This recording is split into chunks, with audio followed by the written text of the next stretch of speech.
সাধুজন, মহন্তজন, সন্তজন, সদীজন, মান্যজন, শ্রদ্ধাশীলা, ধর্মশীলা ভগবতী দেবী মূর্তি, কল্যাণীয় মাতৃগণ, সকল ভক্তচরণে দিন অতি দিনের সশ্রদ্ধ দণ্ডবত প্রণতি। শ্রবণাং সর্বধর্মেভ্য বরং মৌন তপোধনা বৈকুণ্ঠস্থত যত কৃষ্ণ শ্রবণাদ যস্য লভ্যতে। দেবশিবাদ ভক্তিকল্পতরু শ্রী নারদজি বলছেন, হে তপোধনগণ,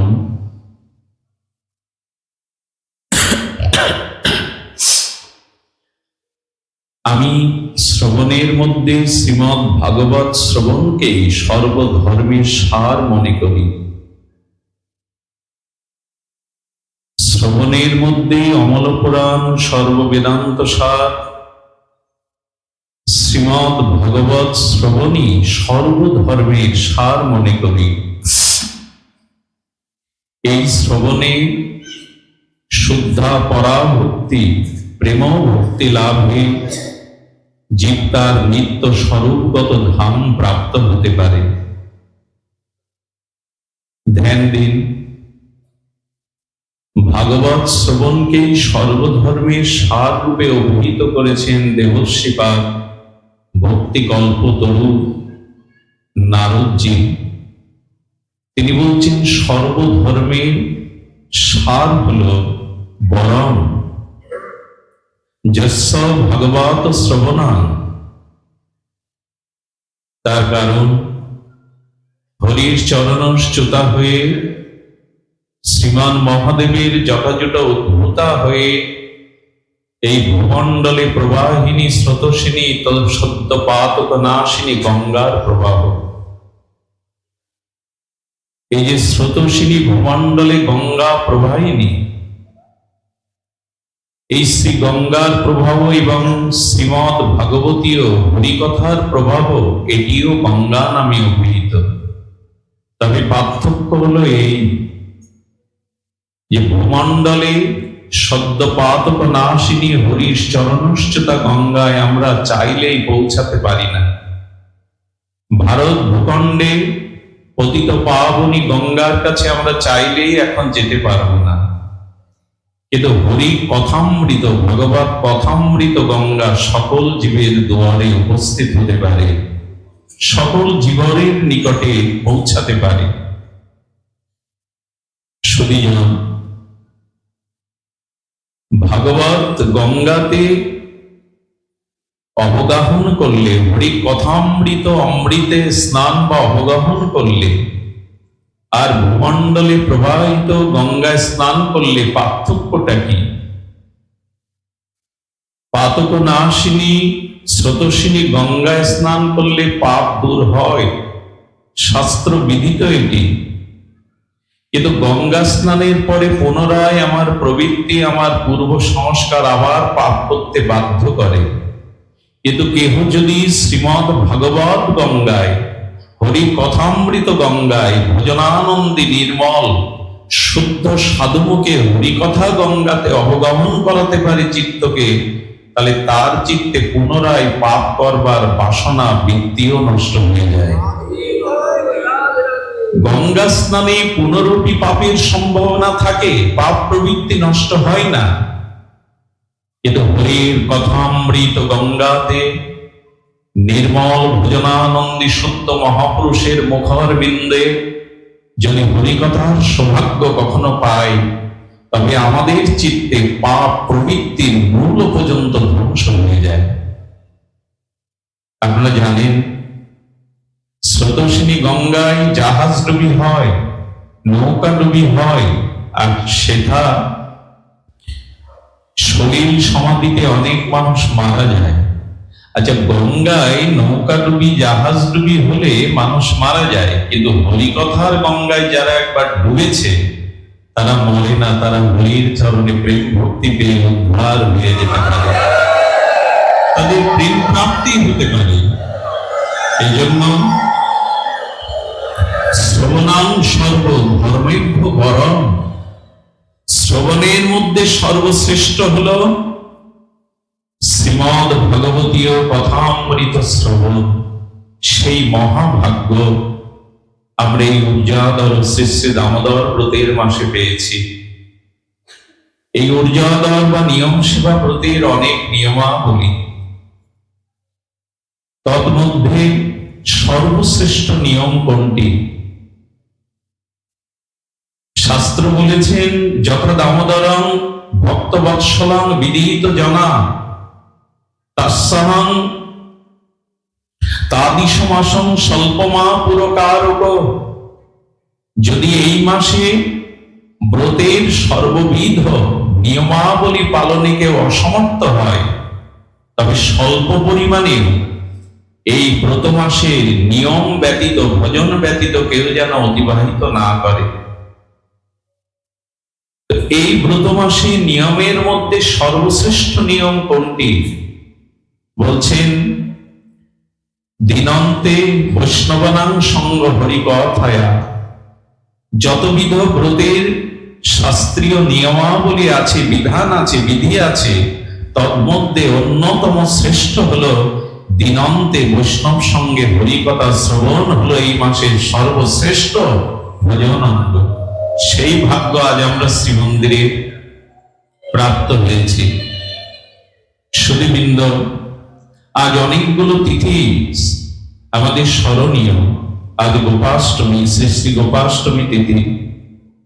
রামকৃষ্ণ আজকের দিনে তাদের ব্রজ রাখাল বেশে তারা আজ গোচারণ ভূমিতে গিয়েছিলেন। আজ শ্রী শ্রী গোপাষ্টমী তিথি। আমাদের সম্প্রদায়ের আচার্য শ্রী শিল ধনঞ্জয় পণ্ডিতের তিরোভাব তিথি। মহাপ্রভুর দ্বিতীয় কলেবর শ্রীবাস আচার্য প্রভুর আজ তিরোভাব তিথি। এই সর্বমঙ্গলময়, সর্বভজনময় আমরা এই তিথিকে প্রণাম করে ভাগবতীয় রসসুধায় অবগাহন করব। শিল জীব গোস্বামী পাদ তার গোপাল চম্পু নামক মহাগ্রন্থে তিনি বলছেন, কিং ভয়মূলং দৃষ্টং কিং শরণং শ্রীহরের ভক্ত, কিং প্রার্থ তদ ভক্তি কিং সৌখম তৎপর প্রেম। তিনি বলছেন, ভয়ের মূল কারণ কি? খুব ধ্যান দিন, ভয়ের মূল কারণ কি? আজ আমরা সন্ত্রস্ত। মৃত্যু ভয়, রোগ ভয়, শোক ভয়, এই যে ভয়ের মূল কারণ। এবং বলছেন যে আমাদের আশ্রয় কোনটি? প্রকৃত আশ্রয় আমাদের শাশ্বত প্রকৃত আশ্রয় কোনটি? এবং বলছেন যে প্রকৃত সুখ কোনটি? এই প্রশ্নের উত্তর গোস্বামীপাদ পদ্ম তার গোপাল চম্পু নামক অমর গ্রন্থে তিনি এই ভুবনে, এই জগৎমণ্ডলে এক অন্যতম দার্শনিক আচার্য ছিলেন। সুধীবৃন্দ, আমরা যদি লক্ষ্য করি, ভয়ের মূল কারণ হলো আমাদের প্রাক্তন প্রারব্ধ কর্ম। এই প্রাক্তন প্রারব্ধ কর্ম, সেই কর্মই হলো আমাদের ভয়ের কারণ। সুধীবৃন্দ, কিন্তু এই ভয় দূর করবার উপায় শাস্ত্র বলেছেন। এই ভয় দূর করবার উপায় হলো আশ্রয়। শ্রী ভগবানের চরণে পূর্ণ সমর্পণে যদি ভগবৎ পাদপদ্মকে আমরা নিষ্কপট ভাবে আশ্রয় করতে পারি, এই আশ্রয় হলো ভয় দূরীভূত করবার মূল উপায়। দিগদর্শন করেছেন যে অভয় চরণারবিন্দ, শ্রী ভগবানের চরণকে আশ্রয় করো, এটি সর্বভয় দূরীভূত করবার একমাত্র শ্রেয় দিগদর্শন পন্থা। কিন্তু ভগবানের চরণ আশ্রয় করার সাথে সাথে শাস্ত্র শ্রবণের সাথে সাথে যেটি আমাদের প্রয়োজন সেটি হলো বিচার। সুধীবৃন্দ, ঠাকুর মশাইয়ের সেই অমর চিন্ময় বাণী বিচার করিয়া মনে ভক্তি রস আস্বাদনে মধ্যস্থ শ্রী ভগবত পুরাণ। আজকে বিচার করি কি আমরা? আমাদের জীবন প্রবাহে, আমাদের চিন্তা চেতনায়, আমাদের কর্মে, আমাদের ভগবত অনুশীলনে কি আজ বিচার আছে?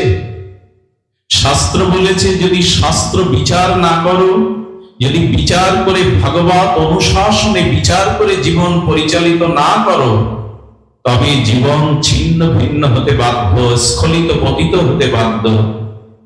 এই জন্য গোস্বামীপাদ জানিয়েছেন, শ্রুতি স্মৃতি পুরাণ আদি পঞ্চরাত্র বিধিঙ্গিনা ঐকান্তিক হরের ভক্তি উৎপাদেত কল্পতে।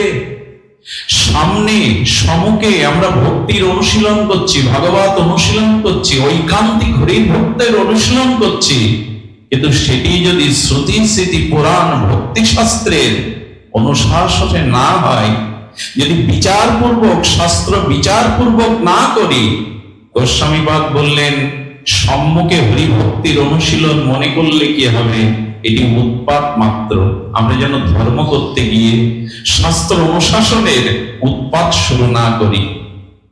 আমি নিবেদন করব, যেটুকু আমরা ভজনাঙ্গ সাধন ভজন করব সেটুকু যেন শাস্ত্র অনুশাসনে হয়, বিচারপূর্বক হয়।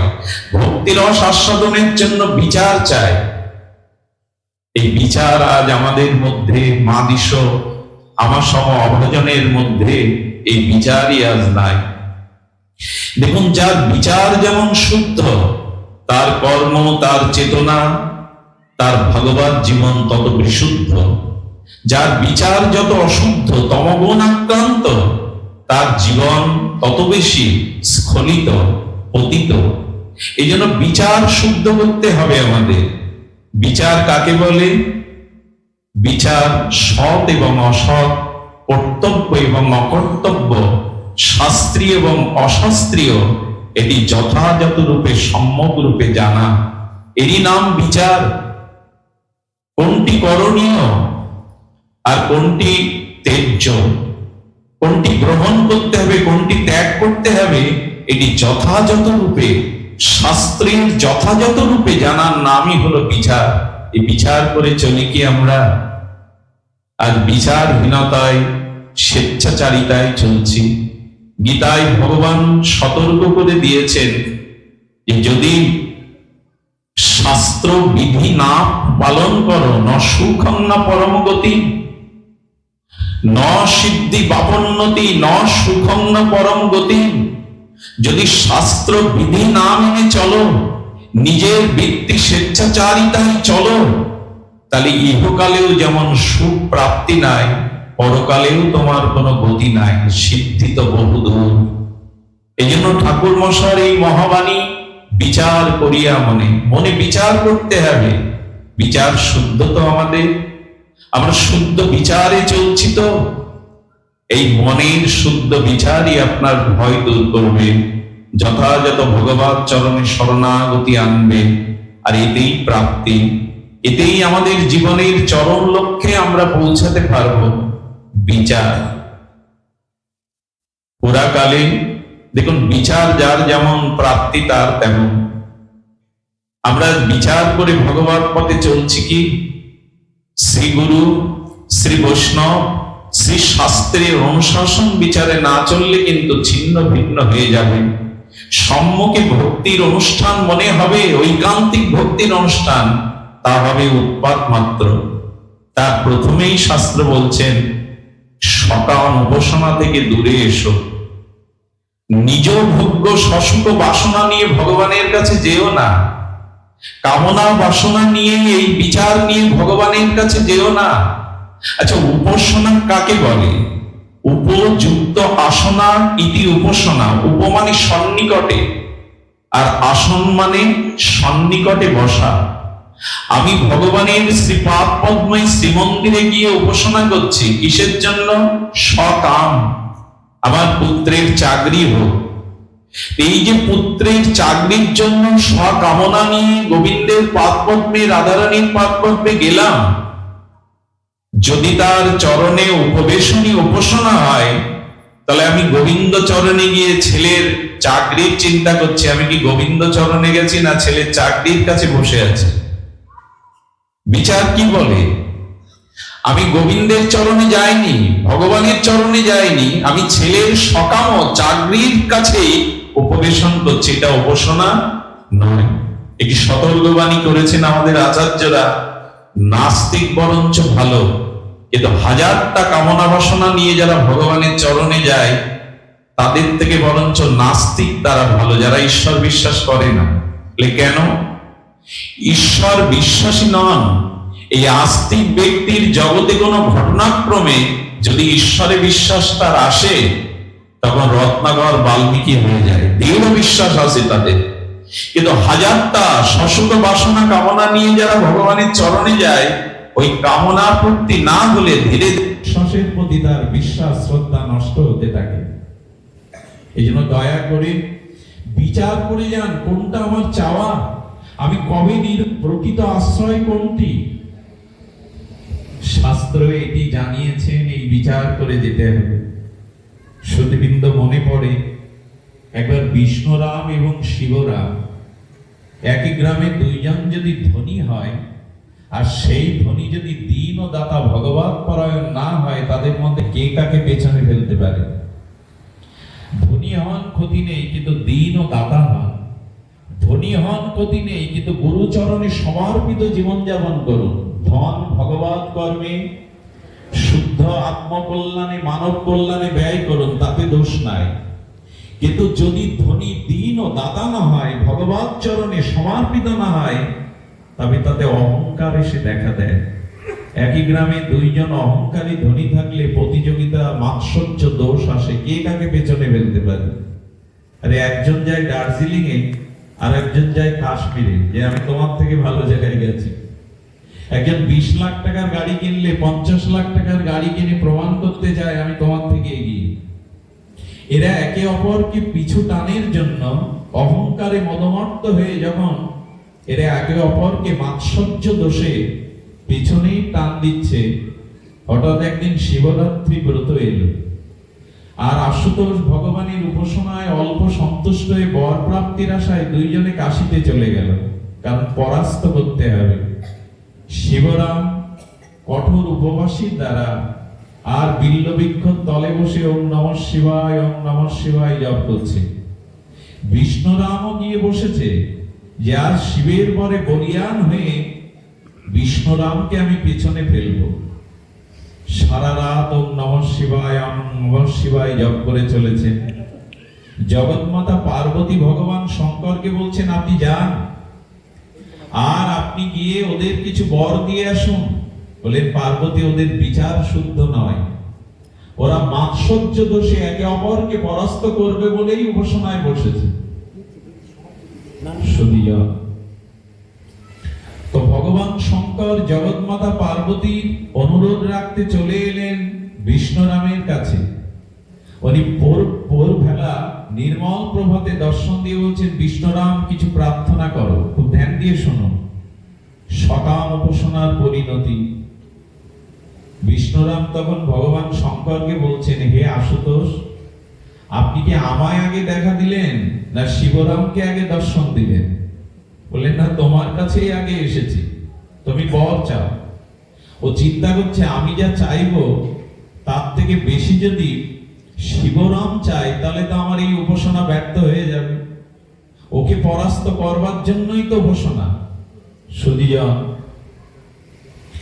উনি বিচার করে চাইছেন, প্রভু আপনি শিবরামকে যা প্রদান করবেন বরে, তার থেকে দ্বিগুণ যেন আমার হয়। আপনি শিবরামকে যা প্রদান করবেন তার থেকে দ্বিগুণ যেন আমার হয়। বসো বাবা।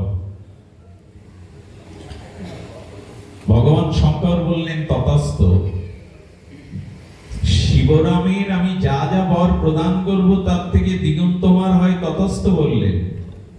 শিবরামের কাছে দর্শন দিয়ে ভগবান শঙ্কর বলছেন বর প্রার্থনা করো। শিবরাম বলছে প্রভু আগে বিষ্ণুরামকে দর্শন দিলেন না আমাকে? বললেন আগে বিষ্ণুরামকেই দর্শন দিয়েছি। বললো সে কি চাইলো? বললো তোমার যা প্রাপ্তি তার থেকে দ্বিগুণ যেন ওর হয়। বিচার করে কি বলছে জানেন? দেখুন, বিচার সকাম হলে, শুদ্ধ না হলে পরিণতি কি হয়? বললেন আমার যা হবে তার যদি ওর দ্বিগুণ হয়, এক কাজ করুন, আমার এক চোখ বন্ধ করে দিন, তাতে ওর কি হবে? ওর চোখ দু চোখই তো অন্ধ হবে। এখন এই কামনা বাসনা নিয়ে যদি আমরা উপাসনায় রত হই, আমাদের পরিণতি এই উৎপাত ছাড়া আর কিছু নয়। আমি নিবেদন করব, এই বিচার আজ আমাদের দরকার।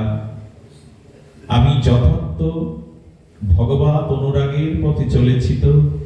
আমার ভিতরে দয়া, ক্ষমা, সত্য, ত্যাগ, বৈরাগ্য, সংযম এগুলি আছে তো? এই সমীক্ষা প্রতিটি সাধকের বিচার করতে হবে। ঠাকুর মশাই বলছেন বিচার না করে ভজনে যেও না। আর প্রমাণ স্বরূপ, বিচারক স্বরূপ গ্রন্থরাজ অমল পুরাণ ভাগবতকে মাঝখানে রাখো। এই শুদ্ধ বিচারই আমাদের পথ চলতে। তবে এই শুদ্ধ বিচার আসবে কখন জানেন? তুলসীদাস গোস্বামী বলেছেন বিনু সৎসঙ্গ বিবেক না হই। এই বিচার মানে বিবেক। এই বিবেক সৎসঙ্গ ছাড়া আসবে না। সাধু সঙ্গ ছাড়া কখনো বিবেক বিচার জাগতে পারে না। শুদ্ধ সজাতীয় স্নিগ্ধ ভজনানন্দী নির্মল চরিত্রবান শুদ্ধ মহতের সঙ্গই আপনার এই শুদ্ধ বিচার এনে দেবে। শুদ্ধ বিচারের পথে না চললে কিন্তু আমরা যথাযথ পথ নির্দেশ পাবো না, দিক নির্দেশন আমাদের ভুল হয়ে যাবে। তাই আসুন ভগবানের চরণে আমরা শুদ্ধ আর বিশুদ্ধ শুধু ভগবানের সুখ তাৎপর্য, সেবা তাৎপর্যের জন্য তার চরণে সমর্পিত হই। সসুখ বাসনা, সসুখ কামনা বর্জিত হয়ে যেন তার চরণে পৌঁছাতে পারি। প্রভু ইহকালে পরকালে তোমার সুখ ছাড়া আমি যেন নিজের কোন সুখ বাসনা না চেয়ে বসি। আরে প্রহ্লাদ মহারাজ তো তার নৃসিংহদেবের চরণে বললেন প্রভু কোন চাওয়ার বাসনাটাই আমার হৃদয় থেকে বিলুপ্ত করে দাও। তোমার কাছে কিছু চাওয়ার বৃত্তি, চাওয়ার বৃত্তিটাও যেন আমার হৃদয়ে না থাকে। বাসনার বীজ যেন সমূলে বিনষ্ট হয়। কিছু যেন তোমার কাছে না চায়। তোমার সেবা, তোমার সুখ তাৎপর্য ব্যতীত আমরা যেন তোমার চরণে অন্য কিছু না চেয়ে বসি। দেখুন, এই বিচার বিবেকের প্রাধান্য দিয়েই এই পথে চলতে হবে। আমরা আজ আস্বাদনে ব্রতী হয়েছি। এই ভয়ের মূল কারণ, ভয়ের মূল কারণ ভগবত চরণ আশ্রয় না নেওয়াতে, তার চরণে সমর্পিত না হওয়াতে আমাদের জীবনে এই যাবতীয় ভয়, ত্রিতাপ-দগ্ধিত যন্ত্রণায় আজ আমরা দগ্ধীভূত। এই জন্য আসুন বিচারপূর্বক শাস্ত্র নিরিখে আমরা ভগবত অনুগমনে, ভগবত অনুশাসনে আমাদের জীবন পরিচালিত করি। এই বিচার, এই বিবেক, বিবেকের মর্মবাণী আমাদের শাস্ত্রের প্রথমেই বলেছেন এটি আগে বিবেকের বাণীকে প্রাধান্য দাও, শাস্ত্রের বিচারকে প্রাধান্য দিয়ে জীবনে চলো। সুধীবৃন্দ, ভয়ের আরেকটি মূল কারণ হলো ভয়াং দ্বিতীয়া অভিনিবেশ। যখনই ভগবান থেকে আমাদের মন অন্য বিষয়ের অভিনিবেশ আসবে, তখনই জীবনে চলে আসবে অভিশাপ, এই মৃত্যু, এই জরা, এই প্রারব্ধ কর্ম। খুব ধ্যান দিয়ে শুনুন, আমাদের জীবনে তখনই ভয়, মৃত্যু, তখনই কর্মফলের নিদারুণ এই কর্মচক্র, জন্ম মৃত্যু আবর্তন চক্র চলে আসবে, যখনই আমরা ভয়াং দ্বিতীয়া অভিনিবেশ, ভগবানের চরণ থেকে আমরা দ্বিতীয় বস্তুতে আমাদের অভিনিবেশের প্রাধান্য আসবে, তখনই অভিশাপ নেমে আসবে। একটি প্রশ্ন আসে, ভগবান ভুলে কেন যায়? আমরা ভগবান কেন ভুলে যায়? তুলসীদাস গোস্বামী চারটি কারণ নির্ণয় করেছেন রামচরিতমানসে। তিনি বলেছেন চারটি কারণে আমরা ভগবানকে ভুলে যাই। আপনাদের স্মরণে আছে সুগ্রীব ছিলেন সর্বহারা। ঋষি শৃঙ্গ পর্বতে রাজ্য স্ত্রী সম্পদ হারা হয়ে নিঃস্ব রিক্ত হয়ে সুগ্রীব ঋষি শৃঙ্গ পর্বতে ছিলেন, কিন্তু সুগ্রীব সবই ফিরে পেয়েছিলেন প্রভু রামের চরণে শরণাগতিতে, তার সাথে সুহৃদ সখ্যতার বন্ধনে আবদ্ধ হওয়ায়। সুগ্রীব এখানে বলেছিল, দেখো ভগবানের সাথে যুক্ত একমাত্র ভক্তরাই করতে পারে, শুদ্ধ শ্রী গুরু বৈষ্ণবী করতে পারে। কারণ সর্বহারা হলেও সুগ্রীব একজনকে হারা হননি, একজনকে তার কাছ থেকে দূরে যেতে দেননি, তিনি হলেন হনুমান।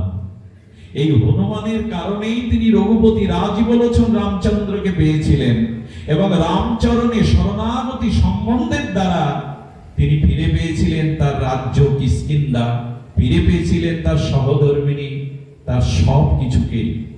আচ্ছা, এই সুগ্রীবকে রঘুপতি রামচন্দ্র বললেন, সুগ্রীব বর্ষাকাল সমাগত, তুমি ফিরে যাও, বর্ষা শেষে শরৎ এলে তখন সীতা অন্বেষণে তুমি মনোযোগ দিও। সুগ্রীব বললেন, হে রঘুপতি, হে রাজীবলোচন, আমি আপনার কৃপাতে সবই ফিরে পেয়েছি, সীতা উদ্ধার, সীতা অন্বেষণ না পর্যন্ত অন্য সুখ, অন্য ভাবনা আমার চিত্তে যেন না আসে। আমরাও তো ভগবানকে কথা দেই, এই জগতে গিয়ে তোমার ভজন সাধন করে তোমার চরণে প্রেম প্রাপ্তিতেই আমরা স্বরূপ স্মৃতি ফিরে পাবো, স্বরূপ ধামে ফিরে পাবো। এই কথা কিন্তু প্রত্যেকেই আমরা দিয়ে এসছি, ভুলে যাই কেন? সুগ্রীব ভুলে গেল, 4 মাস প্রভুর কোনো স্মরণই নেননি। 4 মাস রঘুপতি রামচন্দ্র চরণের কোন স্মরণ, সীতা অন্বেষণের স্মরণই বেমালুম ভুলে গেলেন। তুলসীদাস গোস্বামী বললেন, শুধু সুগ্রীব নয়, আমরাও ভুলে যাই। কেন যাই জানেন? 4টি কারণে। প্রথম কারণ হলো রাজ্য, দ্বিতীয় কারণ হলো কোষ, তৃতীয় কারণ হলো পুর, আর চতুর্থ কারণ হলো নারী। খুব সাংকেতিক একটি ভাগবত মীমাংসা দিয়েছেন তুলসীদাস গোস্বামী। কি কি বললাম? রাজ্য, কোষ, পুর এবং নারী, এই 4টি কারণেই আমরা দ্বিতীয় বস্তুতে মনের অভিনিবেশ আনি, ভগবানের চরণ ছেড়ে, ভজন ছেড়ে। প্রথমে বললে রাজ্য। আচ্ছা, রাজ্য পেলে কেউ ভগবান ভুলে যায়? অম্বরীশ মহারাজ তো ভোলেননি, প্রহ্লাদ মহারাজ তো ভোলেননি, আমাদের ধ্রুব মহারাজ তো ভোলেননি ভগবানকে। অর্থাৎ রাজ্য এই শব্দের তিনি সরলত্ব করেছেন বড় পদমর্যাদা। যদি বড় কোনো পদ পেয়ে যাই না আমরা, এই বড় পদমর্যাদা পেলেই তখন ধীরে ধীরে এই পদের অভিমানে, এই পদমর্যাদার অহংকারে আমরা ভগবানকে ভুলতে শুরু করি। আচ্ছা, দেখবেন কোন মন্ত্রী প্রবার যদি এখানে আসে, তাকে দুটো কথা বলবার অনুরোধ করে মাইক্রোফোন তুলে দিলেন, তিনি দুটি কথা বললেন, আমার ইচ্ছা ছিল কিন্তু সময়ের অভাব, আমি আপনাদের মাঝে অবস্থান করতে পারছি না। আসলে কিন্তু তেমন ব্যস্ততা তার নাই, কিন্তু যে পদে তিনি আছেন ওই পদমর্যাদার অভিমানে তিনি আপনাদের মতো ধুলাতে বসে হরিকথা শুনতে রাজি নন। ওই পদ তাকে বাধা দিয়ে দেয়।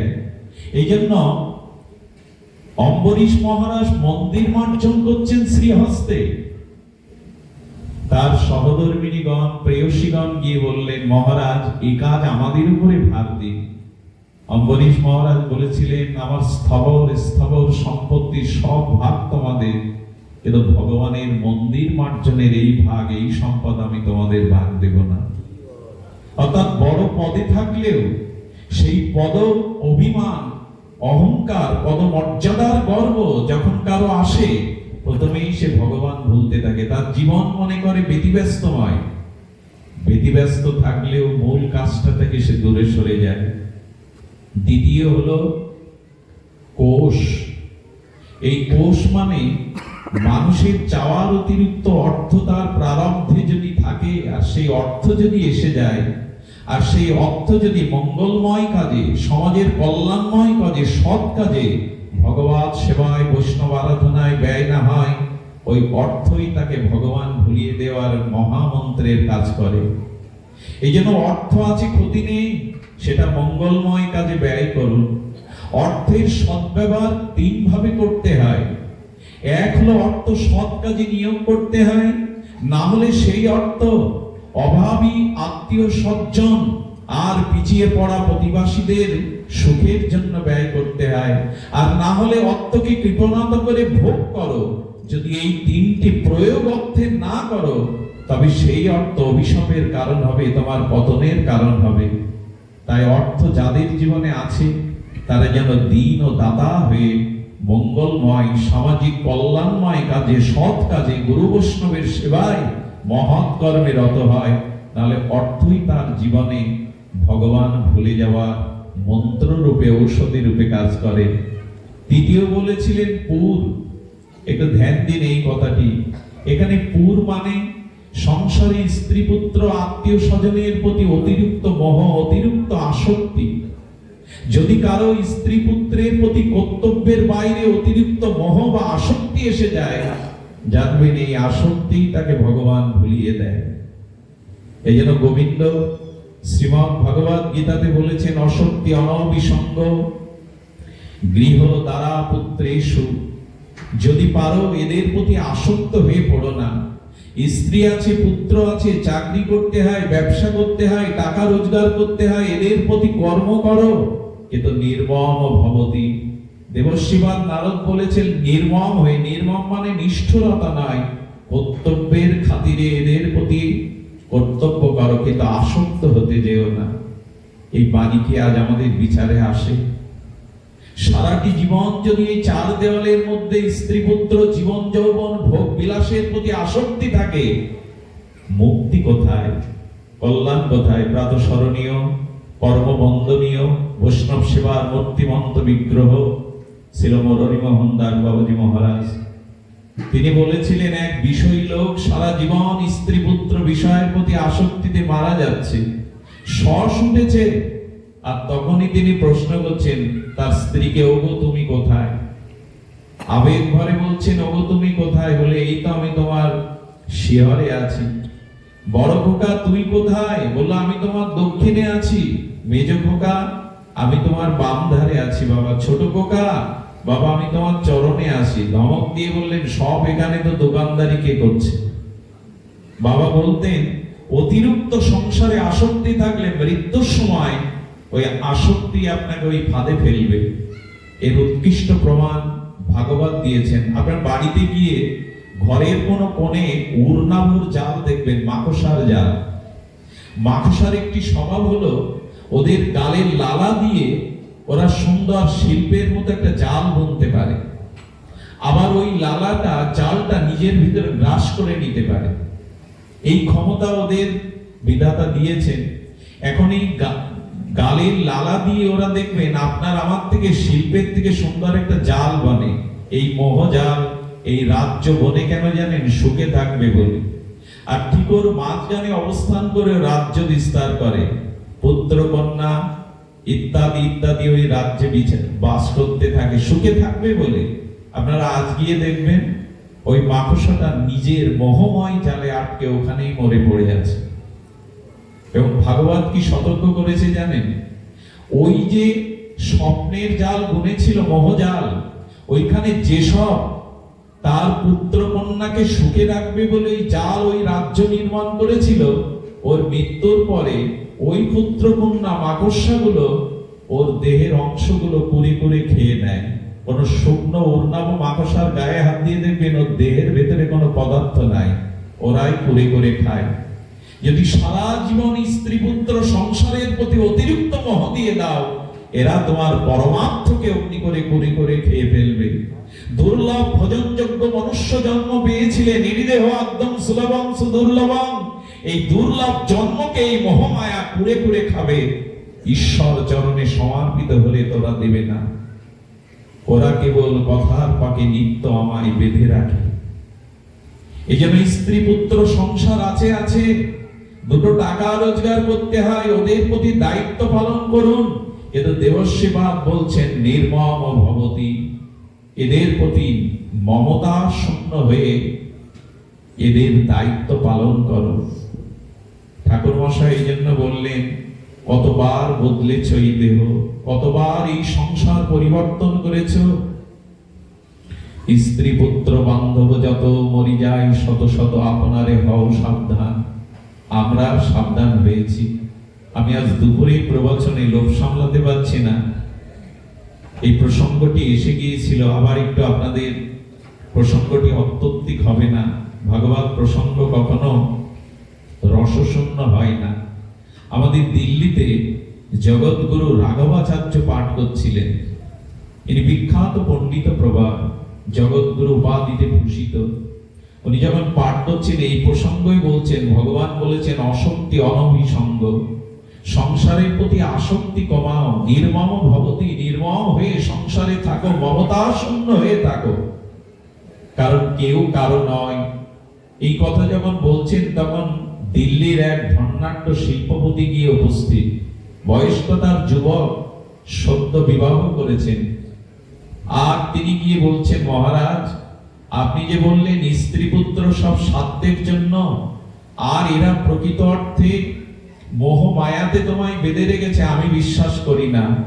কারণ স্ত্রী পুত্র পরিজন এরা আমাকে ভালোবাসে, আমি ওদের প্রাণ দিয়ে ভালোবাসি, আমার জন্য তারা জীবনও দিতে পারে। রাঘবেন্দ্র সরকার হাসছেন আর বললেন, তোমার ঠিকানা দিয়ে যাও, কি জানি দয়া হলো করুণা হলো, আমি তোমার গৃহে আগামীকাল 9টায় যাব। তুমি নিমন্ত্রণ করে তোমার আত্মীয় বর্গকে ডেকে এনে চা যোগ জলযোগের ব্যবস্থা করবে, এবং সবার শেষে তুমি তোমার এই সদ্য পরিণীতা সহধর্মিনীর কাছে এক কাপ চা খেতে চাইবে। ওই চাটা চুমুক দেওয়ার সাথে সাথে তুমি সামান্য অভিনয় করে বুকে ব্যথার ছল করে লুটিয়ে পড়বে তোমার বিছানায়, পরেরটুকু আমার। উনি 9টায় উপস্থিত হয়েছেন। আত্মীয় বর্গদের সামনে এক কাপ চা ওনার স্ত্রীর আনতে বলাতে চুমুক দিয়েই উনি ব্যথার অনুভব আর অনুনয় করে যখন লুটিয়ে পড়েছেন, এই জগৎগুরু আচার্য তখন প্রবেশ করেছেন। সাধুকে দেখেই তাড়াতাড়ি পিতামাতা আত্মীয় বর্গ বলেন, আপনি এলেন, আর এই ছেলেটার অবস্থা দেখুন। বলেন অ্যাম্বুলেন্স ডাকুন, ডাক্তারখানায় নিয়ে যান। বলে আপনার আসাতেই সাথে সাথে এই ঘটনা ঘটেছে, আপনি একটু দেখুন, ওর গায়ে হাত দিয়ে একটু হাত বুলিয়ে দিন, আশীর্বাদ করুন, আমরা গাড়ি ডাকতে তো সময় হবে। বাবাজি মহারাজ ওর বুকে তার যোগ শক্তি সঞ্চারিত করে যখন হাত দিলেন, তখন ওর দেহটা যৌগিক ক্রিয়া বলে নিস্তব্ধ হয়ে গেল, অথচ ভেতরে প্রাণ আছে। বাবাজি একটু উদার দৃষ্টিতে বললেন, সব শেষ হয়ে গেছে, কারণ কিছু করার নেই। সকলে মিলে তখন সাধুকেই দোষারোপ করছে, সাধু গৃহে এলে এরকম অমঙ্গল হয়, আপনি গৃহে এলেন আমার ছেলে মারা গেল।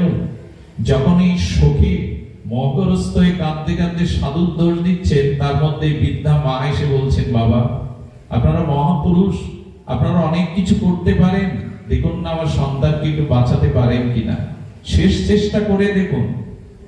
সাধু তখন বললেন, 1 গ্লাস শুদ্ধ পানীয় জল আনুন।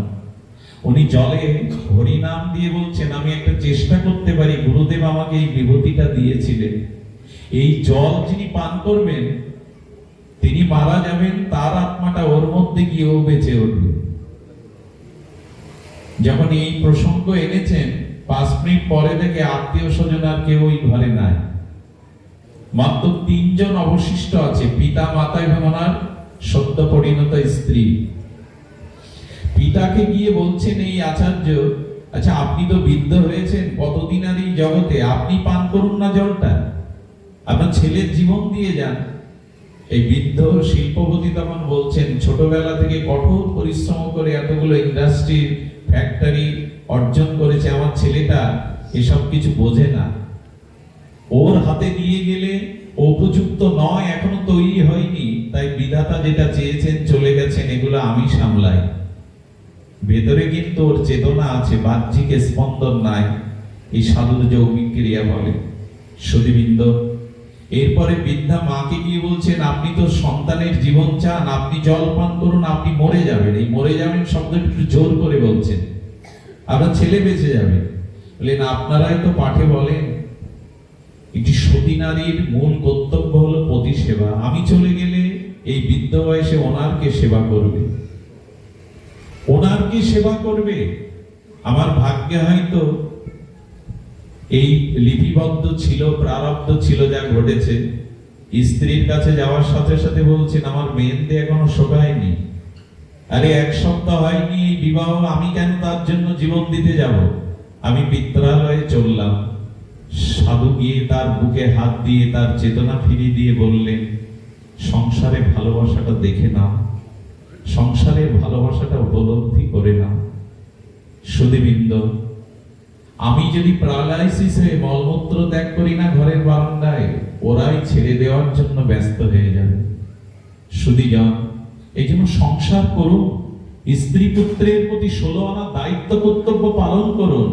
কিন্তু নারদজি বললেন মমতা শূন্য হয়ে করুন। এরা না হলে জীবন চলবে না এমন নয়, তুমি না হলে এদের জীবন, এদের প্রারব্ধে যা কিছু আছে চলে যাবে। সুধীবৃন্দ, এই জন্য ভগবান চরণে সমর্পণ চাই। একটা অনুরোধ করি, ব্যথা কিন্তু কেউ নিতে পারবে না।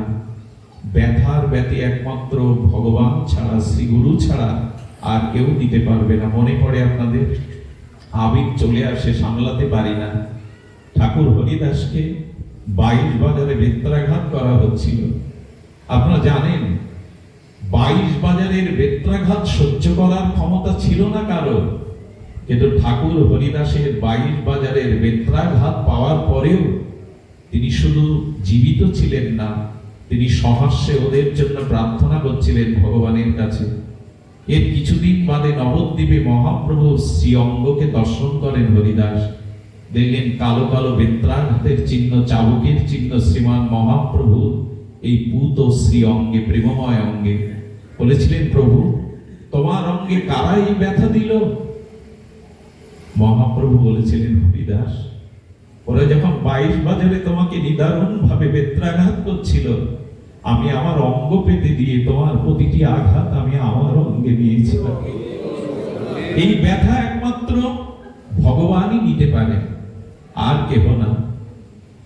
সুধীজন, এই জন্য ব্যথার ব্যথি শ্রী গুরু শ্রী ভগবান ব্যতীত অন্য কেহ নাই। ব্যথা কে নিতে পারে? শ্রীদাম পন্তজির চরিত্র একটু ভক্তমালে দেখবেন। শ্রীদাম পন্তজি তার চরিত্রটা যদি দেখে নেন, দেখবেন ইনি ছিলেন তৎকালীন মুসলিম বাদশার একজন সেনানায়ক, সেনাপতি, কিন্তু উদারচিতা ছিলেন।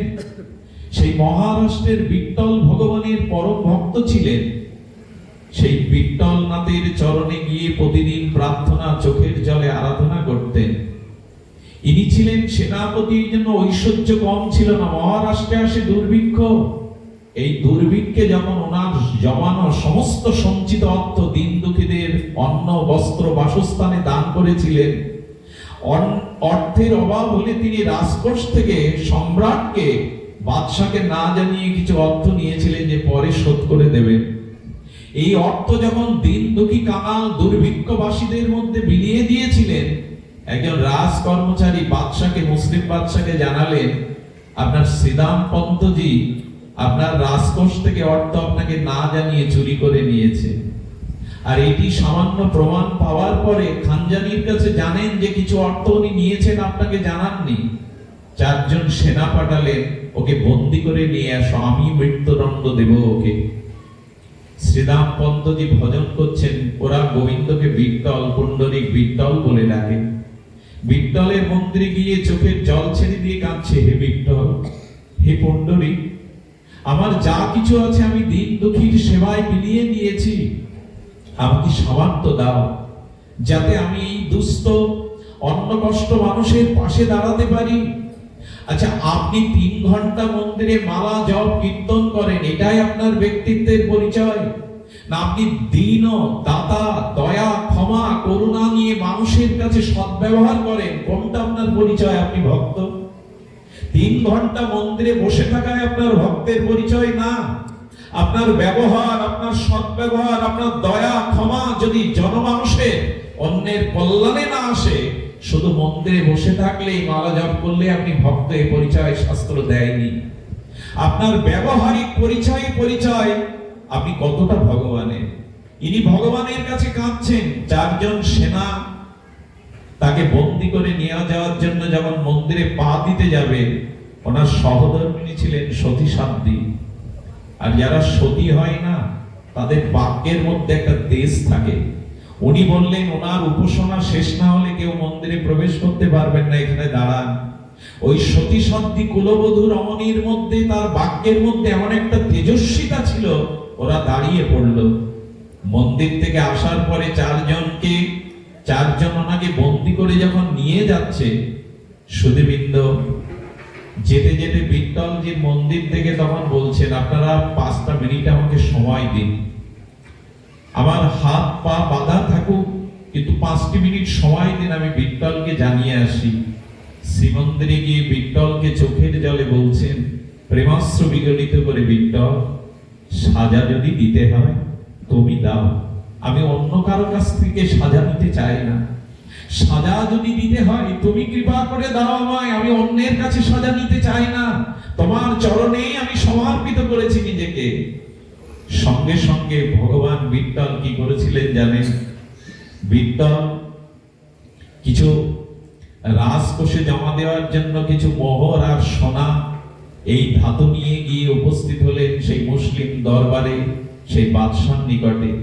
বাদশাকে গিয়ে বললেন, বাদশাহ, শ্রীদাম পন্ত যে আপনার রাজকোষ থেকে যে অর্থ নিয়েছেন, উনি আমার দ্বারা সেটা পরিশোধের জন্য আপনার কাছে পাঠিয়েছেন। এই মুসলিম বাদশা তার দিকে তাকিয়ে বসে, কোনো মানুষের কণ্ঠস্বর এত মধুর হতে পারে? কে তুমি, তোমার কি পরিচয়? বিঠ্ঠল ভগবান কি পরিচয় দিচ্ছে জানেন? আমি শ্রীদাম পন্তজির সেবক, তার চাকর আমি। উনি আসতে পারেননি, তাই এই অর্থ আপনার কাছে পাঠিয়েছেন। এর থেকেই আপনি আপনার অর্থ যেটা নিয়েছিলেন তার অধিক পাঠিয়েছেন। খানজা তার যিনি অর্থ সম্পদের হিসাব রাখেন, তিনি বললেন, মহারাজ, এতে যে মণিমুক্তা আছে তাতে আপনার ভান্ডারেও তা নেই। আমি জানি না এই সম্পদ শ্রীদাম পন্তজি কোথায় পেয়েছেন, কিন্তু এটা নিয়ে রাখুন, এটা আপনার রাজকোষেও নাই। উনি বললেন, আজ থেকে উনি মুক্ত। এই যুবকের দিকে উনি তাকিয়ে আছেন অপলক নয়নে। কে এই যুবক? শ্রীদাম পন্তজির এমন একটা সেবক আছে, সে তো বলেনি।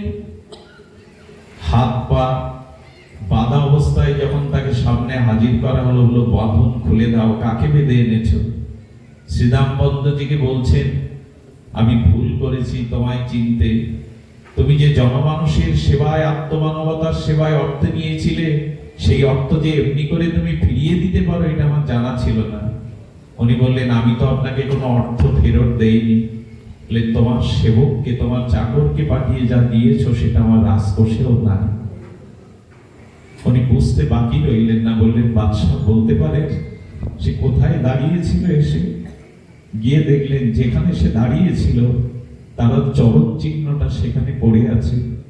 উনি গড়াগড়ি দিয়ে বললেন, বিঠ্ঠল, তোমার কাছে নিবেদন করেছি বলে তুমি বয়ে এনে দেবে, যুবক সে বহন করে দেবে, আর কখনো এটা করতে যেও না। আমার কারণে তুমি কষ্ট করে কেন বয়ে দেবে? একটা কথা বলি, যাকে ভালোবাসলে তিনি মাথার মুকুট করে রাখেন। ভগবান বলেছেন, ভক্ত মেরা মুকুটমণি মেয়ে ভক্ত কা দাসু। এই জগতে যত বড় মহাজন থাকুক, চাই না তার সেবককে, তার কর্মচারীকে তার ঊর্ধ্বে চলে যেতে। হ্যাঁ, দরদি হলে, দয়াবান হলে তাকে অর্থ বাড়ি গাড়ি তৈরি করে দেয়, কিন্তু কোনো মহাজন চায় না যে কর্মচারী তাকে ছাপিয়ে যাক। কিন্তু গোবিন্দ বললেন, আমার চরণাশ্রিত সমর্পিত ভক্তকে আমি মুকুটমণি করে আমি তার দাস ও অনুদাস হয়ে যাই। এটাই আমার স্বভাব, আমি তার দাস হয়ে যাই। এই জন্য শরণাগতি ভগবানের চরণে নিন, সমর্পিত ভাব ভগবানের চরণেই জানান। এটা ছাড়া আমাদের অন্য কোনো পন্থা নাই। এই জন্য বলেছিলাম, কোষ অর্থাৎ পুর, স্ত্রী পুত্রের প্রতি যদি অতিরিক্ত আসক্তি থাকে, এদেরকেই যদি জীবন যেমন সর্বস্ব অনুরাগ সঁপে দেন, এই আসক্তিতেই ভগবান ভুলে যাওয়ার এটাই হলো সব থেকে বড় পরিচয়। চতুর্থটা হলো নারী। নারী মানে মায়েরা নন, নারী মানে মেয়েরা মায়েরা নন। এখানে নারী শব্দে যেন মায়েদের মেয়েদের না বুঝি। তুলসীদাস গোস্বামী নারী বলতে এখানে কামকে বোঝানো হয়েছে। যেখানে কাম সেখানে রাম থাকতে পারে না, আর যেখানে রাম সেখানে কাম থাকতে পারে না। আজকের এই রাতের আকাশে এবং সূর্য উদয় আমরা কেউ দেখবো না। যেখানে নিশি বা রাত্রি, সেখানে দিন উদয় বা সূর্যের উদয় হয় না। এই জন্য এখানে নারী নয়, পুরুষ নয়, যা হৃদয়ে দেহ সুখের প্রবল কাম, অভিশপ্ত কাম, তিনি ভগবানকে ভুলেই যান। এই জন্য দয়া করে ভগবানকে ভুলে যাওয়ার এই চারটি পথ থেকে, আর প্রতিষ্ঠা থেকে, স্ত্রী পুত্রের কুটুম্ব আত্মীয় স্বজনের প্রতি অতিরিক্ত আসক্তি থেকে, আর এই দুষ্পরিণীয় অভিশপ্ত কাম থেকে যদি সরে না আসতে পারি, এগুলি আমাকে ভগবান ভুলিয়ে দেবে। সুগ্রীবের মতো ভগবান তাকে রাজ্য ফিরিয়ে দিলেন, স্ত্রী ফিরিয়ে দিলেন, সেই সুগ্রীব ভগবানকে ভুলে গেল শুধু এইটুকু পেয়ে। তিনি রাজ্য যে পেয়েছিলেন, অর্থ ফিরে পেয়েছিলেন, স্ত্রী পুত্রের প্রতি তার মোহ এসে গিয়েছিল, আর তিনি কামাসক্ত হয়ে পড়েছিলেন, ভোগাসক্ত হয়ে পড়েছিলেন। এই জন্য রঘুপতি রামচন্দ্রকে তিনি ভুলে ভোগ বাসনায় মেতে গিয়েছিলেন। তুলসীদাস গোস্বামী সংকেত দিচ্ছেন এই চারটি তত্ত্বই তোমাকে ভুলিয়ে দেবে ভগবানকে। তাই ভয়াং দিতে অভিনিবেশ দিশাদ পেতস্য বিপর্যয় স্মৃতি। ভগবানের চরণ থেকে অন্য বস্তুতে অভিনিবেশ এলো, আর তুমি ভগবানকেই ভুলে গেলে। সুধীবৃন্দ, ভগবানকে যেন না ভুলে যায়। সুরদাসের কথা মনে আছে? জন্মন্ধ সুরদাস। আসলে ভক্তমালীজি বলছেন, ইনি হলেন উদ্ধব মহারাজ। ইনি এসেছিলেন বিখ্যাত সুরদাস হয়ে। এই সুরদাস জন্মের পরে জন্মান্ধ হয়েছিলেন, আর জন্মান্ধ সন্তানকে পিতামাতা ঠিক ভাবে মেনে নিতে পারেননি। সন্তান হইল বটে, কিন্তু জন্মান্ধ হলে তো তার জীবন স্থবির। ওর আসার সাথে সাথে দুটো স্বর্ণ মুদ্রা ছিল, ওটা চুরি হয়ে গেল। সুরদাসকে পেটালেন পিতা বলে, তুই অমঙ্গলের কারণ, সংসারে এলি, আর যেটুকু ভবিষ্যতের সম্পদ, দুটো স্বর্ণ মুদ্রা চুরি হয়ে গেল। সুরদাস ওইটুকু বয়সে তার পিতাকে বললেন, বাবা, জীবনের আয়ুটা যে চুরি হয়ে গেল, প্রেম ভক্তি ভগবত ভজনটা যে করতে পারলাম না, কই তার জন্য তো শোক করলে না? সোনা অর্থ হারিয়ে গেছে বলে তুমি শোক করছো, তুমি ব্যথা পাচ্ছ, কই জীবনটা যেই চলে গেল, তাতে আমাদের শোক কই? সুধীবৃন্দ, সময় কিন্তু অতিবাহিত হয়ে যাচ্ছে। আপনারা দেখবেন, অতি বৃষ্টি হলে, অতি বর্ষণমুখর দিনে নদ নদী পুষ্করণীগুলো ছাপিয়ে যায়। আর ওই নদ নদী থেকে, পুষ্করণী থেকে অতি বৃষ্টিতে ছাপানো জলের সাথে মাছগুলো হেঁটে উপরের দিকে আসে। মাছগুলো কিভাবে জানেন? আমি জলেই আছি, আমি জলমগ্ন হয়ে আনন্দেই আছি। জলগুলো কোথায় আটকে যায়? যে কৃষকের যে আল দেওয়া আছে চারিদিকে, ওই অল্প একটু ধান খেতে, সবজি খেতে, মাছগুলো জলের সাথে আটকে যায়। এবং ওরা মনে করে আমরা জলেই আছি, ভালোই আছি। কিন্তু বর্ষা ঋতুর পরে যখন শরৎ আসে, আপনারা দেখবেন ধীরে ধীরে জলগুলো শরতের তাপে শুকিয়ে যেতে লাগে। সুধীবৃন্দ, ওই শুকনো জলে মাছগুলো মনে করে আমি জলেই আছি, কিন্তু জল কিন্তু শুকাচ্ছে। আমাদের আয়ু কিন্তু দিনে দিনে শুকিয়ে যাচ্ছে, আমাদের আয়ুটাও কিন্তু ফুরিয়ে যাচ্ছে। মাছগুলো বুঝতে পারে না, সে জলে মগ্ন হয়ে খেলতে থাকে ওখানেই। একদিন এই শরতের তাপে জল শুকিয়ে গেলে ওখানেই মরে পড়ে থাকে। আমাদেরই কিন্তু দিন শুকিয়ে যাচ্ছে। সুরদাসকে বাড়ি থেকে তাড়িয়ে দিল, সোনা চুরি হয়ে গেছে, তাতে উপদেশ দিতে এসছো যে প্রেম হচ্ছে না, ভজন হচ্ছে না, তার জন্য আক্ষেপ করছি না। উনি গিয়ে আর পড়েছিলেন মথুরা মণ্ডলে। তখন বল্লভাচার্য, যে বিখ্যাত আচার্য, মাধবেন্দ্র পরিপাদের বিগ্রহ শ্রীনাথজির সেবা করতেন। এই শ্রীনাথজির মন্দিরে এই অন্ধকে দেখে বললেন, তোমার কণ্ঠ বড় ভালো, তুমি ভজন করো, শ্রীনাথজিকে ভজন শোনাও। সুধীবৃন্দ, এই শ্রীনাথজিকে ভজন শোনাতেন অন্ধ সুরদাস। এই ভজন করে পরমানন্দ দান করতেন তিনি শ্রীনাথজিকে। শ্রীনাথজির অষ্ট সখা রূপে তিনি পরিবর্তিত হয়েছিলেন। সুধীবৃন্দ, জয় শ্রীরাধে। ভগবানের ইচ্ছায় আমরা মেনে নেব। সুধীজন, এই সুরদাস অন্ধত্ব বরণ করেও ভগবানের ভজন করতে করতে চারিদিকে সৎসঙ্গ করতে শুরু করলেন। এক গৃহে সৎসঙ্গ করার পরে ভক্তরা যেমন বিদায় নিল, মালিক ও প্রসাদ দানে ব্যস্ত থাকায় সুরদাসের কথা আর মনে নেই। গীত শেষে বিনা পড়ে থাকে ধুলি মাঝে। সুরদাস তার যষ্টিটা নিয়ে আর মাটিতে শব্দ করতে করতে চলেছেন। কেউ যখন এগিয়ে দেওয়ার নেই, শ্রীনাথজির মন্দিরে আমি যাই। সুধীবৃন্দ, 1-2 হাত সামনেই বড় একটা আবর্তনশীল গর্ত, আর এখানে অনেক হিংস্র জীবজন্তুর মধ্যে আছে। পড়ে গেলেই আর ওইখানেই তো পড়ে থাকবেন, কে এই সুরদাস অন্ধকে পৌঁছে দেবে? যেই না 2-1 পা বাকি আছে, তার শ্রীনাথজি গোবিন্দ এসে তার লাঠিটা ধরেছে। বাবা করছো কি? আরে সামনে গর্ত, তুমি তো দেখো না, এখানেই তো পড়ে যাবে। লাঠিটা ধরে বলছে, চলো আমি তোমাকে পৌঁছে দিই। এই হলো সমর্পিত জীবনের ভগবানের দায়িত্ব। লাঠি নিয়ে যখন পৌঁছে দিচ্ছে, গোবিন্দের অঙ্গের গন্ধ, তার কণ্ঠের মাধুর্য থেকে বলছেন, যার ভজন করছি সে এসে পার করে দিচ্ছে না তো। উনি ইচ্ছা করে কি করেছে জানেন? উনি ইচ্ছা করে লাঠিটার ওপাশে ধরেছে তো ভগবান, আর এপাশে ধীরে ধীরে সুরদার লাঠিটা পেয়ে যেমন ওর হাত ধরতে যাবে, বলছে দেখো আকাশে মনে হয় মেঘ করেছে, আর বৃষ্টি আসলে আমি কার হাত ধরবো, তুমি আমার হাতটা ধরো তো। সঙ্গে সঙ্গে লাঠিটা ছেড়ে দিয়ে দূরে দৌড়ে গিয়ে গোবিন্দ বললেন, খুব বুদ্ধি তোমার না, আমাকে ধরতে চাও, আমাকে ধরতে তুমি পারবে না। এই দেখো আমি লাঠি ছেড়ে দিয়ে দূরে দাঁড়িয়ে আছি। সুরদার বললেন, প্রভু তুমি আজ জিতনি, তুমি পরাজিত হয়েছে। আমি হারিনি, আমি জিতেছি, হেরেছো তুমি। আচ্ছা আমি বৃদ্ধ এবং আমি অন্ধ, এই জন্য আমার লাঠি ছাড়িয়ে তুমি দূরে সরে গিয়ে মনে করেছো আমাকে ফাঁকি দিয়েছো, জিতে গেছো। প্রভু তুমি জেতনি, জিতেছে আমি। তার কারণ কি জানো?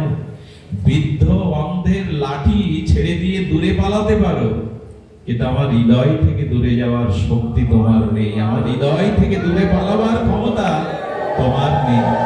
তুমি যে আমার হৃদয়েই আছো, আমার হৃদয় থেকে তুমি দূরে যেতে পারবে না। ভগবানের চোখে জল এলো। ভক্তের এই অনুভববেদ্য ভক্তির এই মর্মস্পর্শী কথা শ্রী ভগবানের চোখকে সজল করে দিল। সত্যি সত্যি বললেন, সুরদাস আমি পরাজিত। কারণ ভক্তের কাছে পরাজয় হয়েই তো ভগবানের আনন্দ। সুরদাসের এই লীলা দেখে কুঠিরে গেলেন, রাধারানীকে নিয়ে শ্যামসুন্দর প্রিয়া বলছেন, প্রিয়াকে প্রীতম বলছেন তার প্রিয়াকে, জানো আমি প্রতিদিন সুরদাসের ভজন শুনতে যাই, আজকে একটা ঘটনা ঘটেছে।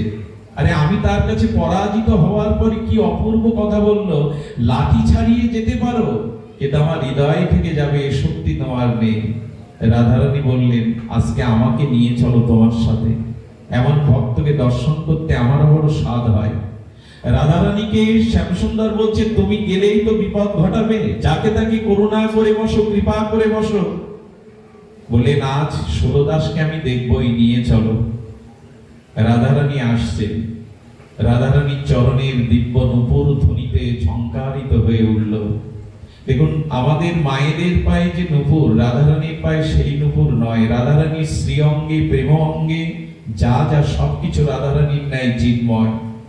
ওই নূপুরের ধ্বনিতে সুরদার বুঝতে পেরেছে, যার জন্য ব্রজে পড়ে আছি সেই প্রেমময়ী বুঝে আজ আমার দুয়ারে এলো।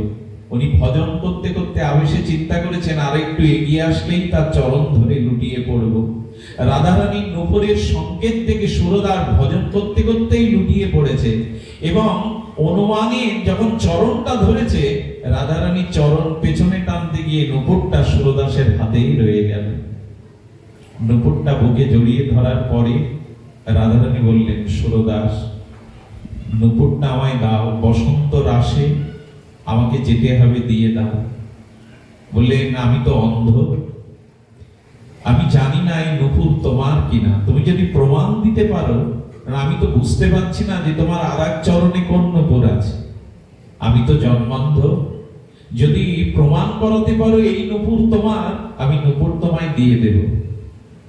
গোবিন্দ পেছনে বললেন, এই জন্য তো তোমায় আনতে চাইনি। আর এই নূপুর কি তোমার চরণ থেকে খুলে যায়?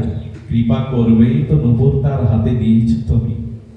বিলম্ব কেন করছো? করুণা করো। তোমাকে করুণাময়ী বলে জানে ভক্তগণ, করুণা করো। রাধারানী বললেন, তবে সুরদাস, নূপুরটি আমার। রাধারানী তার কোমর করপল্লব, তার চক্ষুকে বুলিয়ে দিলেন। সুরদাস জীবনের এই প্রথম চোখের আলো পেল, দিব্য আলো। সামনে প্রিয়া প্রীতম শ্যাম শ্যামাকে দেখে তিনি চরণে লুটিয়ে পড়লেন। সুরদাস, কিছু চাও আমার কাছে? আমার দর্শন হলে তাকে আমি কিছু না দিয়ে পারি না, কিছু চাও আমার কাছে? সুধীবৃন্দ, আমি শুরু করেছিলাম নিজের সুখের জন্য ওই চরণে যেন কিছু প্রার্থনা না করি, তার সেবা ভিন্ন, তার সুখ ভিন্ন। সুরদাস করজোরে বললেন, প্রেমময়ী, যদি কিছু দিতেই হয় তবে আমাকে আবার অন্ধ করে দাও, আমাকে আবার অন্ধ করে দাও। সুরদাস, দৃষ্টি প্রথম ফিরে পেয়ে আমাদের দেখলে এই শ্রীনাথ বৃন্দাবন দেখতে তোমার ইচ্ছা করে না? কেন তুমি আবার অন্ধ হতে চাইছো? কেন জানো? জীবনের প্রথম দৃষ্টিতে যে যুগলকে দেখেছি, আমি অন্ধ হতে চাই ওই রূপ ছাড়া আমার নয়নে জগতে আর যেন কোনো কিছু আমি না দেখি, আর কোনো কিছুই যেন এই নয়ন মনে আর স্থান না পায়। হে ঠাকুরানী, তুমি আমাকে অন্ধ করেই দাও। অন্ধ কি তিনি বাইরের ছিলেন? হৃদয়ে ছিল তার সেই দিব্য দৃষ্টি, যা রাধা মাধবকে দেখেছেন। আরে উনি শৃঙ্গার করতেন, যেমন যেমন যেরূপ ভোগ লাগানো হতো শ্রীনাথজির, উনি পথ তৈরি করে কীর্তন করতেন। একদিন বলছেন, আরে সুরদাস কি দেখতে পাই, কি পোশাক পরানো হলো, নীল বা সবুজ রঙের, তা বর্ণনা করে উনি পদ রচনা করে কীর্তন করেন। উনি কি দেখতে পান ভেতরে?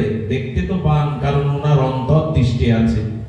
একদিন বিগ্রহকে কোনো পোশাকই পরানো হয়নি, আর পোশাক না পরিয়ে শ্রীনাথজিকে সামনে দাঁড় করিয়েছে। বললেন, পোশাক শূন্য যে তোমাকে এত মানায় আমার জানা ছিল না। সেই দিন বিশ্বাস করলেন, আমাদের মতো বাইরের দৃষ্টি না থাকলে সুরদাসের প্রেমের দৃষ্টি আছে, ভজনের দৃষ্টি আছে। এই বিচারটা হলো অন্তর্দৃষ্টি। এই অন্তর্দৃষ্টি দিয়ে আমরাও যেন শ্রী ভগবানকে আমাদের নয়ন মনে দেখি। সুধীবৃন্দ, সুরদাসের দৃষ্টান্ত এই জন্য যে আমাদের জীবনের এই অন্তর্দৃষ্টি, অন্তর বিচার কবে আসবো? দেখতে যদি হয় এ নয়ন মাঝখানে তোমাকেই দেখব। হৃদয়ে যদি কিছু স্মরণ করতে হয়, তোমার পাদ পদ্মকেই স্মরণ করব। আমরা এখানে আলোচনায় এসেছিলাম, কিং ভয়ং মূলং দৃষ্টম। আমাদের ভয়ের মূল কারণ কি? দ্বিতীয় অভিনিবেশ। ভগবানের চরণ থেকে দ্বিতীয় বস্তুতে অভিনিবেশই হলো ভয়ের কারণ। আসুন আমরা বিচার দ্বারা, আমাদের বিবেকের চেতনা দ্বারা আমরা সেই ভজনেই ফিরে আসি। কিন্তু ভজন কি করব? এই ভজনের মধ্যে শ্রেষ্ঠই হলো আমরা নবদ্বীপের সংকীর্তন রসকে সম্বল করে, শ্রীমান মহাপ্রভুর কৃপাকে সম্বল করে এই যুগল উপাসনা, ব্রজের উপাসনাই হলো আমাদের ভজনের আদ্য বিষয়। আমাদের আচার্যরা এই কথাই সংকেত করেছেন, আরাধ্য ভগবান ব্রজেশ তনয়স্তদ্ধামং শ্রী বৃন্দাবনাং রম্য কাচিত উপাসনা ব্রজবধূ বর্গেন যা কল্পিতা। আমাদের ভজন এই যুগল মাধুর্য ভজন, আমাদের ভজন এই মাধুর্যের ভজন। এই পথ থেকে যেন দূরে সরে না যায়। এখানে কথা বলতে গেলেও বিবেকে বড় সতর্ক আসে। বৈষ্ণবপদ বাবাজি মহারাজ প্রাতঃস্মরণীয়, তিনি আপনাদের এই রাধাকুণ্ড হতে এই স্থানে এসে এই মাধুর্য ভজনের আনন্দ নিকেতনের সংবাদ দিয়েছেন। আমাদের দাদাজি পাঠ করে, তারাও রাধা ভাবাবিষ্ট হয়ে ব্রজের এই ভাব প্রচার করেছেন।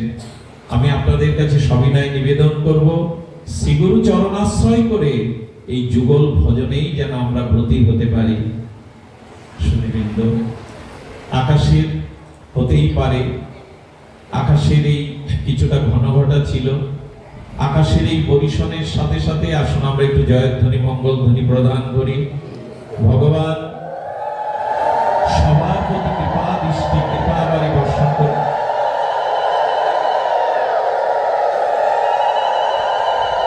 সদীরা বহু দূর থেকে আপনারা সমাগত হয়েছেন, ফিরে যাবেন।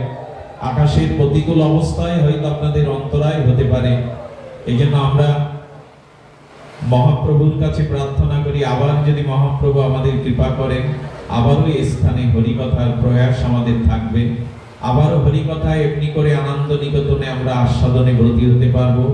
আপনাদের সকল ভক্ত চরণে সশ্রদ্ধ ধন্যবাদ জানিয়ে আমরা নাতি দীর্ঘ হরিকথা এখানে